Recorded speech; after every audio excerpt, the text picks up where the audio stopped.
1952 நடைபெற்றது.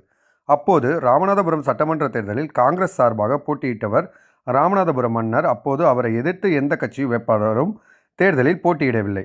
அதனால் அன்னபோஸ்டாக ராமநாதபுரம் மன்னரே வென்றிருந்தார்.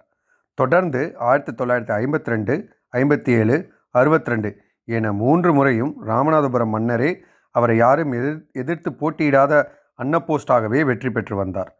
அந்த 3 முறை நடந்த சட்டமன்ற தேர்தலிலும் ராமநாதபுரம் மன்னர் வேட்புமனு தாக்கல் செய்ததோடு சரி, வாக்காளர்கள் எனப்படும் போது பொதுமக்கள் எவரையும் ஒரு சம்பிரதாயம் கூட நேரில் சென்று சந்தித்ததில்லை.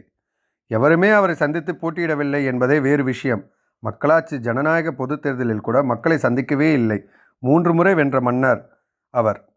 இதே நிலையில் 1967 தமிழ்நாடு சட்டமன்ற தேர்தல் வருகிறது. அப்போது அண்ணா அவர்களிடம் கருணாநிதி நேரில் சென்று இந்த முறையாவது நமது கட்சி சார்பாக ஒருவரை தேர்தலில் நிறுத்துவோம் என்கிறார். அப்போது அண்ணாவும் சற்று